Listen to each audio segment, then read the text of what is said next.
my friends, Simon Miller from WhatCulture here, and everybody stand still and get ready for it, because AEW Double or Nothing is coming. I know I talk about this a lot, but I just can't believe it. It has been 3 years since All Elite Wrestling was birthed into this world, and I don't understand where it went. However, it has all built to a peak here, because we have a ton of matches. So you know what we do? We think about it, we become nerds, we become geeks, and we predict them, and you're going to do the same in the comments, and whoever wins gets a prize of love. I don't know what a prize of love is, but it sounds good. Let's go. So we shall start with the greatest wrestling match to exist in the history of wrestling and the history of man. Hookhausen taking on Mark Sterling and Tony Nese.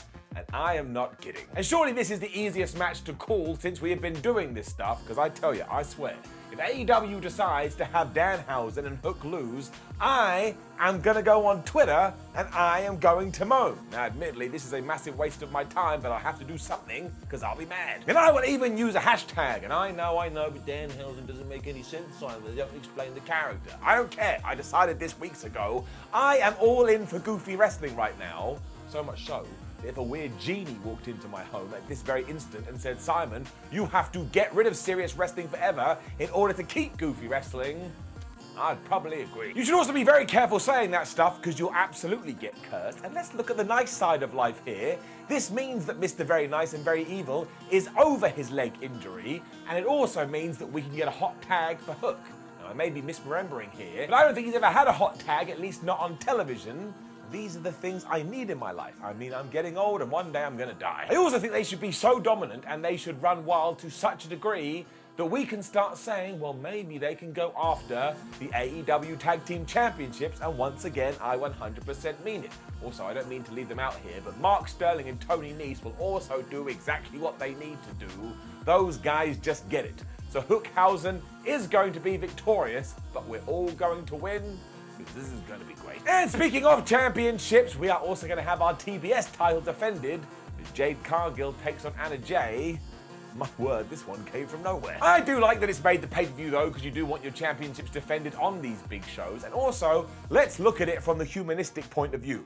As we know, Jade Cargill has only had 32 matches and keeps getting better and better. And everybody also forgets that Anna Jay is basically a child. She's like 9 years old or something, but she is such a damn good wrestler. Just think where they're gonna be in a few years' time. The only problem is that without a proper build, which this has not had, and the fact that if Jade Cargill did lose, it'd be one of the worst decisions that we've seen for ages, I don't think this is gonna have a lot of heat, because we're all just gonna sit there going, well, obviously Cargill's going to win. Gonna win. I mean, if you were gonna pull a swerve here, you should at least have planted that seed, so we're all there on tenterhooks going, oh my gosh, this could be the day. So I don't really know where you put this in the card, and you could even make an argument maybe Cargill should just run through Anna Jay, although that also feels like a waste of time. So maybe something else is brewing here, but I can't see it, mostly because I'm a moron. Jade Cargill is absolutely gonna win. Given AEW only has a handful of pay-per-views too, all of the gold will be on the line. We are going to get the Jurassic Express, the Tag Team Champions, taking on Keith Lee and Swerve Strickland, who are also taking on Ricky Starks and Powerhouse Hobbs. Ooh-da-lally. It also puts the Tag Team Champions in massive jeopardy because there's 2 teams they have to contend with.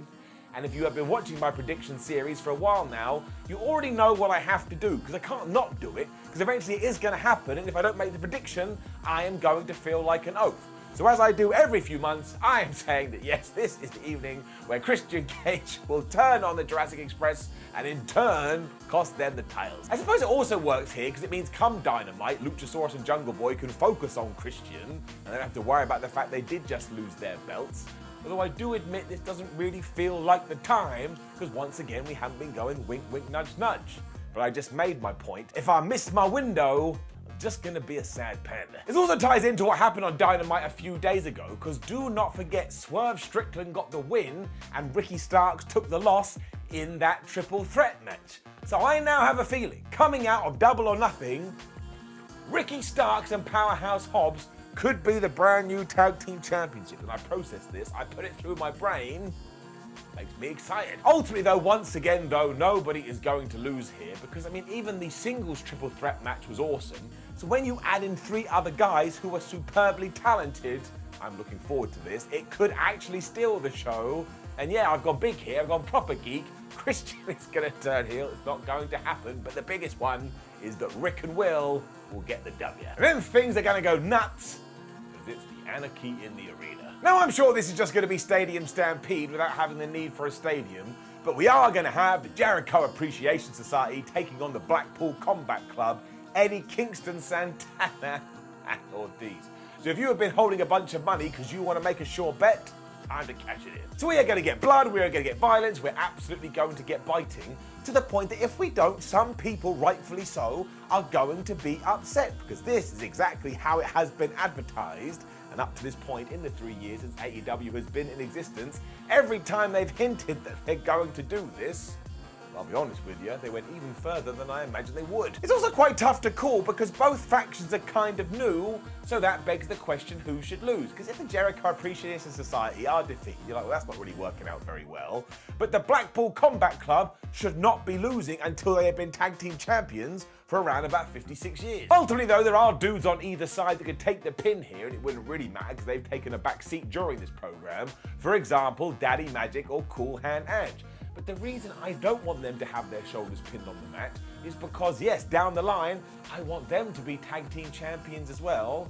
I mean, they're kind of the most two entertaining dudes in all of wrestling. Admittedly, Santana and Ortiz would also fit that bill, but once again, surely they need to be making their way to the top of the mountain at some point too. So that's why I think I would go the other way, even though it's going to be totally redundant. Because when that bell rings to signify the match is over, I think we're just going to sit there, all slack-jawed, because we essentially just watched 10 people trying to kill each other. I am going to pick the good guys though, and I even think that Eddie Kingston could actually get the pin over Jericho, because then you could spin back off into that one-on-one feud, and then Jericho eventually gets his win, and maybe you could continue this on and even do a blood and guts match. I don't know how you top this, I have no idea. But it would build to a third encounter between those two.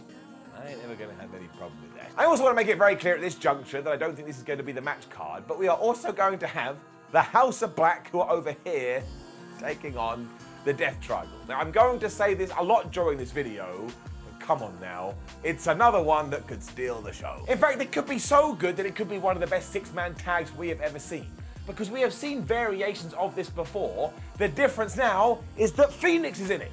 And as we know, Phoenix defies gravity. Phoenix isn't of this planet. He is some kind of wrestling alien, and he's just so damn good. I mean, I'm not even going to bother making notes during this one because it's just going to be so fast. And I tell you, you keep an eye on the facts, and you wait until Buddy Matthews and Phoenix are in that ring together. I have this funny feeling deep down in my tum-tum that they are going to do something crazy. We're all going to lose our minds. Also, everybody is at the top of the game at the moment, which does confuse things a little bit, but I would give it to Malachi Black and his friends because they are an awesome group, but the one thing they're lacking is wins. It also means you could do a round two with this, and I know, it's been a little bit lackluster in the build, doing everything to do with Phoenix's injuries and Pac's travel issues, but let us not worry about that. It's about what we do in the present, about what we enjoy today, and I am so pumped for this. I think it is going to be brilliant, and I'm giving it to the House of Black. Which is the same for Wardlow versus MJF. We have arrived. Do not forget that this has been 3 years in the making, and the hoops that we have gone through to get here. I mean, Wardlow got fired, Wardlow was banned from the shows, Wardlow got whipped, Wardlow had to face Joel Spears, Wardlow had to take on Big Cass, and finally, he now gets to take on his old employer, just so happens to be a massive dick. I mean, it's like a proper Mortal Kombat board, and finally Wardlow has got to Goro. And some people out there are going, oh man, we should do a swerve here. No swerves. Let's keep it simple. Somehow, and I didn't even see this coming, Wardlow is now kind of the second coming of Goldberg, and that has been so organic. I think we should tap into that, especially because in the last big match FJF had, it was a prolonged one with CM Punk. So now go the other way and do something short. Wardlow gets in the ring, he powerbombs Maxwell Jacob Friedman 92,744 times, and he just pins him. Because I tell you, coming out of that, everyone's going to look at Wardlow and go, man, you're such a star. So I really don't mind if this goes less than 5 minutes, especially because it sends a great message out there. Don't be an asshole, don't piss people off, because they will find you and they will punch you in the face. So Wardlow wins, he barely breaks a sweat, and then we take all the energy we have in trying to make him a bigger star as possible. I mean, we are coming into the period where Wardlow could be a genuine AEW world title contender.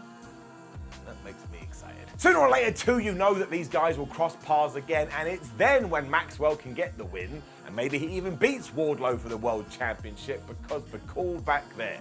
But once again, we are focusing on this May date and nothing else. Wardlow has to win. Anything else would be a little bit dumb. The Owen Hart Cup will also have to be sorted on this evening, and as of me talking, we do know the men's side is going to be Adam Cole versus Samoa Joe, and the women's is going to be Britt Baker versus either Ruby Soho or Chris Statlander. I have to film this before Rampage, otherwise it will never happen, so we will start with the blokes. Now I know a few people are a little bit disappointed because they think that some of the AEW pillars should have got to the finals here, and I can understand that, but let's also not forget that we're about to get Samoa Joe versus Adam Cole, a match that I genuinely don't think can be bad. I also think that it has to be drowning in nonsense because as per the story, why would Jay Lethal, Satnam Singh and Sonjay Dutt just sit in the back going, well, we don't care if Samoa Joe wins this thing, when for the last few months they've gone out of their way to make his life a living hell. Now, it is going to be difficult to pull off because a lot of people are invested in this tournament and therefore want something a little bit more cut and dry, but it would achieve two things. One, it would refocus all this Ring of Honor stuff, but also two, it would allow Adam Cup to become the inaugural Owen Hart Cup winner, and I think that's massively important because don't forget he lost to Orange Cassidy, and he lost when he was trying to dethrone the Hangman, and clearly AEW sees him as a massive star, so if you give him this, can ride that wave. A warning though, if my nerd senses are correct, you are going to get some shenanigans in this, but ultimately Adam Cole will win. And now we move on to the women's side, and as I've already told you, we're going to kind of play a bit fast or loose with it here, but it doesn't matter, because I thought about it, and I decided Britt Baker's going to lose. This may also be why Cole gets the nod in the other match, but surely this has to be the night where Baker's cheating finally comes to a head. Hell, you could even pull the trigger properly and have Jamie Hayter go, sorry Britt, I ain't helping you anymore, so that when we do get to the television after the pay-per-view, we have a brand new feud. It also means Ruby Soho will get a huge victory, or Chris Statlander if she does surprise me, but either of these names would be totally fine, because they are kind of in odd positions at the moment where they need a fire to be lit up under their ass, and do you know a good way to do that? To go, hey, they just won the Owen Hart Cup. This is also just simple wrestling maths as well, because then one good guy would win and one bad guy would win. And again, with the female version, don't forget the winner may even go on to have an AEW women's title shot, which is very handy because that's on the line as well at Double or Nothing. Thunder Rosa versus Serena Deeb. Now we all do agree that this build has suffered a little bit because all the segments on television have been a little bit rushed. I would have appreciated them having loads more time, but we seem to forget that Thunder Rosa is a terrific wrestler, and so is Serena Deeb. So if they do anything except for have like a 4-star match, well, I would actually be surprised. It does leave us with another problem we've had throughout the evening, in the sense that Thunder has only held this belt for a little while. It's great when she got rid of Nyla Rose, she was like, oh, I've slayed the beast. But if she comes up against Deeb, which is only her second title defense, and she loses, everyone's just going to be like, well, that was a bit crap. That didn't last long at all. However, the reason this comes into our field division is that Serena has so much momentum right now, you can kind of feel it in the air. Maybe it would be the time to make her the champ. So kudos to AEW to getting me to another point where I am completely stumped, but I do have to plump for Thunder Rosa, basically given everything I've just said. It almost feels like we're only starting off with this here, and we have the potential to make it so much bigger, but if we pull the rug from underneath it, I don't think we're going to get back. So what we should really do is use a win over Serena Deeb in order to promote Thunder Rosa, and then Serena can come back at whatever point makes sense. I mean, you could even include Dustin Rhodes here, should you want. I wouldn't do that, especially the way I booked this card. There is way too much silly stuff going on, but I've thrown it out there. Point is, once again, giving it to Rosa. In case you needed some matches that were discussed heavily on Reddit 5 years ago, we got the Hardys versus the Young Bucks. Now, once again, the build to this has been a little bit odd because it's just snuck up on this, but I do kind of understand it. I think AEW went, we don't need to do anything here. We have the Young Bucks and the Hardys, two of the greatest tag teams ever. All we got to do is put that on a marquee and people are going to tune in. And damn it, they're right. This is likely Jeff and Matt's last big run too, which is when the big question comes in. What exactly are we trying to achieve here? Like, is this a nostalgia run where they're going to take on all these teams that they're going to lose in order to elevate them? Or are we going to push them to have one last tag team title run So everybody that was around in the late 90s would be like, oh my gosh, they've done it. And both are fine as well. I don't think it matters. You just pick one and you run all the way to the races. And also, it doesn't matter if Matt and Nick Jackson lose. They are so good right now, they are bulletproof. Like, you could do whatever you want with them, and they just come out the following week, and everyone goes, oh, they're back. The only reason I'm going to pull a 180 here, though, is that I don't want this to be a one and done. I would like this to be one of those feuds that actually gets prolonged, which is why I would give it to the Young Bucks, because then the bad guys win, and the good guys have to get their revenge, which means we can do it on TV, we can do it on a Saturday Night Special, or we can wait to the next pay-per-view.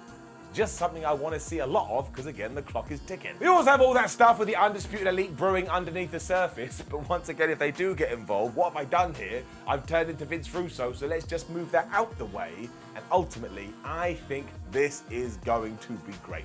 Too often, people go, so-and-so is too old. Oh yeah, you wait and see what they're gonna do. I'm still giving it to the Bucks. Which brings us to our main event. You've been waiting for it. Here's my big prediction. Shrug emoji. I have no idea. I mean, there's just so many upsides all over the place. If CM Punk does become the AEW World Champion, you've basically just coronated the biggest star in the company, which does make sense. But if Hangman Adam Page holds on to his gold, he can then walk out on Dynamite and go, by the way, do you want to run down the people I've defeated? Bryan Danielson, gone. Kenny Omega, gone. Adam Cole, gone. CM Punk, gone. And then even the most casual fan has to go, this guy's pretty good. The big change here is what happened on Dynamite when the Cowboy was all like, look, Punk, I know what your true intentions are, and I'm trying to protect AEW from you. And this has now become a theme with CM Punk, because MJF said it to him, and so did Eddie Kingston.